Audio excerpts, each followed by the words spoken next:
ایسا واقعی بہت بڑا چیلنج ہے کہ مایوسی سے کیسے بچا جائے. بس یہ ایک پرسنل ایفرٹ ہے. ہر بندے کو اپنے طور پہ جہاد کرنا ہے کہ آج کی مایوسی اور آنے والے دنوں کے اندیشے کی مایوسی سے کیسے بچا جائے. دیکھیے, زندگی بخشتی جائے گی نا تو مایوسی کو بھی ہم کانکر کر لیں گے. میں کس طرح کہوں کہ مایوسی سے بچنے کے وہی طریقے ہیں جو ہمیشہ سے استعمال کیے گئے ہیں. اپنے خدا پہ یقین رکھنا, کل کے لیے بہتر امید رکھنا, خوش امید رہنا, اپنے اندر نیگیٹیوٹی کو ختم کرنا اور یہ سوچنا کہ اپنی نعمتیں گن کے ان کا لسٹ بنا کے ایک احساس دل میں پیدا کرنا کہ اتنا کچھ ہے. دیکھیے, آج یہ بیماری ہے, کل اس کی فائنینشیل اور اکنامک امپلیکیشنز ہوں گی. کامیاب وہی قوم ہوگی جو واقعی متحد ہو کر ان سب چیزوں سے آگے نکل جائے گی, اور فرد بھی وہی کامیاب ہوگا. بہت ساری چیزیں دنیا کو بھی ختم کرنی ہے اپنے اندیشے اور ایک انسان کی مایوسی کو ختم کرنے کے لیے. اللہ کرے جو بڑے بڑے مالیاتی ادارے ہیں, جو آپ کے مانیٹری فنڈز ہیں, وہ غریب ملکوں کے قرضے رائٹ آف کر دیں, جس طرح بہت سارے حکومتیں اپنے بندوں کی کر رہی ہیں, تاکہ اس پورے کرۂ ارض پہ لوگوں کو جینا آسان ہو جائے. اگر ہم ایک دوسرے کا جینا آسان نہیں کریں گے تو ہم کبھی بھی نہیں جی سکیں گے. اس ایک آفت نے پوری عالمی برادری کو ایک بنا دیا ہے, مساوات کا ایسا سبق دیا ہے کہ کسی کو نہیں بخشا. کیا شہزادے, کیا وزراء, کیا وزیر, کیا امیر, کیا غریب, کیا فقیر, سب کو کورونا نے مساوات کا اور برابری کا سبق دے دیا ہے. ہر ملک کو یہ سبق دے دیا ہے کہ تم سپر پاور ہو تو لو, تمہارے پاور کی بھس بنا کے تمہارے آگے رکھ دیتے ہیں. غریب ملکوں کو یہ دے دیا کہ غربت کو بھی میں نے نہیں بخشنا. ایک دفعہ سوچئے, کورونا نے جو مساوات اور برابری کا سبق دیا ہے, کیا ہم اسے بھلائیں گے؟ اور اگر بھلائیں گے تو پھر تباہی اور مایوسی یقیناً آپ کا مقدر. اس کرائسس میں میڈیا کا رول کیسا دیکھتے ہیں؟ سب سے گندا کردار جو اس وقت ہے نمبر 1 پاکستان میں, وہ پاکستانی میڈیا کا ہے. ارے یہ خبیث وہی اپنا چونی کا منجن اور چورن بیچنے کے لیے سنسنی مستقل 24 گھنٹے پھیلا رہے ہیں اور بیچ رہے ہیں. آپ یقین کیجئے, ہمارا کسی بھی چینل کا خبر نامہ شروع ہوتا ہے, نگل گیا کرونا, زندگی کی جانیں, دنیا تباہ ہو رہی ہے, تعداد بڑھتی جا رہی ہے, پاکستان کرونا کے نرغے میں.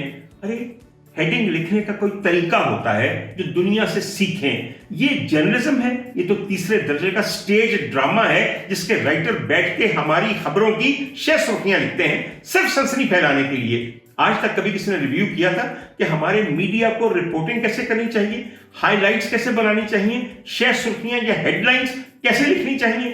دنیا کی ذلیل ترین ہیڈ لائنز لکھی جا رہی ہیں. اس کے بعد مستقل ہماری موجودہ حکومت کے اوپر تنقید جاری ہے. اگر انہوں نے لاک ڈاؤن نہیں کیا, لاک ڈاؤن, جس دن لاک ڈاؤن کر دیا کرفیو, جس دن کرفیو لگا دیں گے کہیں گے کیوں لگایا کرفیو.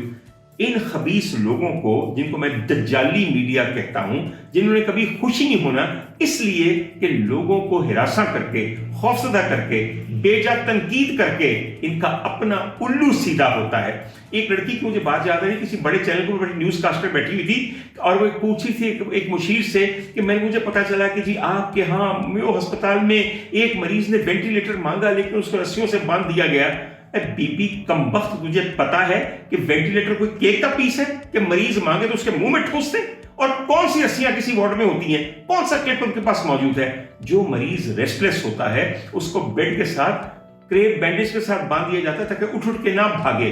اور آپ کو میں یہ بتاؤں کہ کورونا کے مریض ہوں یا نہ ہوں, اکثر مریض ایجیٹیٹڈ ہوتے ہیں اپنی مختلف میڈیکل کنڈیشنز کے ساتھ, لیکن بدتمیزی اور سنسنی اور تنقید, یہ 3 چیزوں کی چھابڑی لگا کے آپ کا میڈیا بیٹھا ہوا ہے. اور خبیث کے بچے یہ نہیں سوچ رہے کہ ان لوگوں کی بتائی ہوئی ان گھٹیا خبروں سے لوگوں کے موریل اور مختلف فیلڈز آف ورک کے لوگوں کے ساتھ جو تعلق جو پرسنل ہے ان کا کیا اثر انداز ہوگا.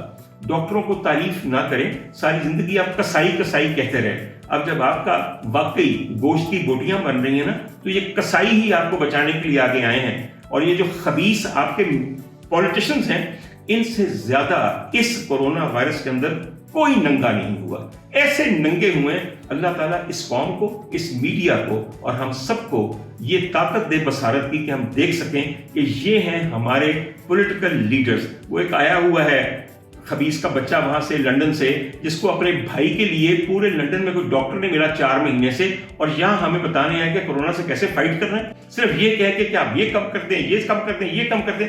وہ خبیث کے بچے، تو نے ہمارے صوبے کے فنڈز اور ملک کے فنڈز کے ساتھ کیا کیا؟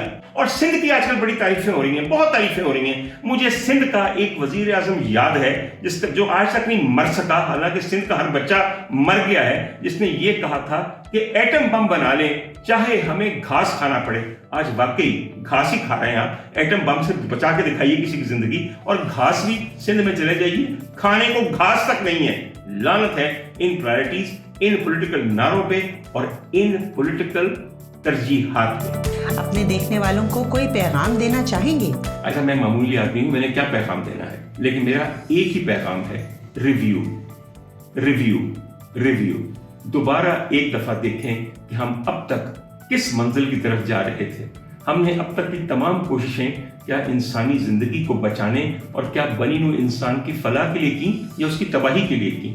یہ وقت ہے کہ ہم ایک دفعہ ریویو کریں کہ ہماری تمام تر کوششیں اب تک، ہماری تمام ترقیاں اب تک، ہماری تمام طاقت اب تک صرف ایک اور قوم کو، ایک اور ملک کو، ایک اور نسل کو تباہ کرنے کے لیے تھی، کسی کو بچانے کے لیے نہیں تھی.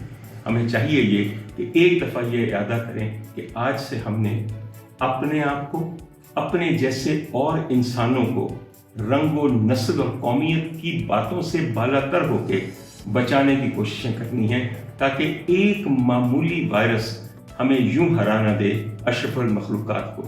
اور اشرف المخلوقات اگر اپنا دفاع نہیں کر سکے گا اور اپنے بارے میں اور اپنی فلاح کے بارے میں نہیں سوچ سکے گا، تو یقیناً ایک وائرس اسے کسی وقت بھی تباہ و برباد کر دے.